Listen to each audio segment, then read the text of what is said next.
ব্যক্তিগত কারণ এবং কিছু পারিপার্শ্বিক অবস্থা আমাকে এই কঠিন সিদ্ধান্ত নিতে হলো।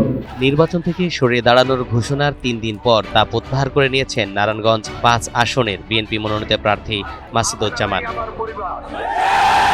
শুক্রবার সন্ধ্যায় তার ব্যবসা প্রতিষ্ঠানের সামনে নেতাকর্মীদের মাঝে তিনি এ ঘোষণা দেন। এর আগে গত ১৬ ডিসেম্বর দুপুরে নারায়ণগঞ্জ প্রেস ক্লাবে এক জরুরি সংবাদ সম্মেলনের মাধ্যমে নিরাপত্তা ইস্যু ও পরিবারের চাপের কথা উল্লেখ করে নির্বাচন থেকে সরে দাঁড়ানোর ঘোষণা দিয়েছিলেন এই মাসুদুজ্জামান মাসুদ। ১৬ ডিসেম্বর একটি সংবাদ সম্মেলনের মাধ্যমে আমি নির্বাচন না করার ঘোষণা দিয়েছিলাম এবং এই ঘোষণার মাধ্যমে আমার জাতীয়তাবাদী দল এবং আমার প্রাণের নেতাকর্মী বৃন্দ এবং আমার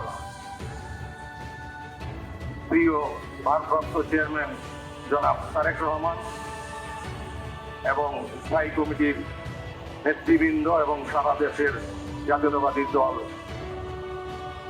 আঘাতপ্রাপ্ত হন।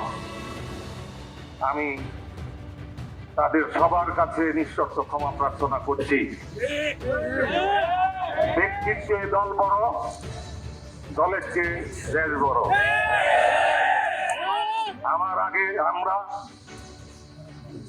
আমাদের আগে দেশ,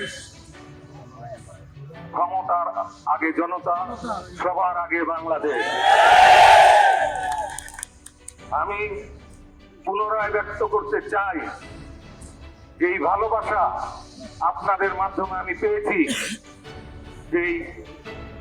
যেটা আসলে আমি আপনাদের কাছেও ক্ষমা প্রার্থী। ইনশাআল্লাহ আমি এই মঞ্চ থেকে ঘোষণা দিচ্ছি, ভারপ্রাপ্ত চেয়ারম্যান জনাব তারেক রহমান যেই সিদ্ধান্ত দিবেন, জাতীয়তাবাদী দল যেই সিদ্ধান্ত দিবেন, আমি সেই সিদ্ধান্তের সাথে একমত পোষণ করব।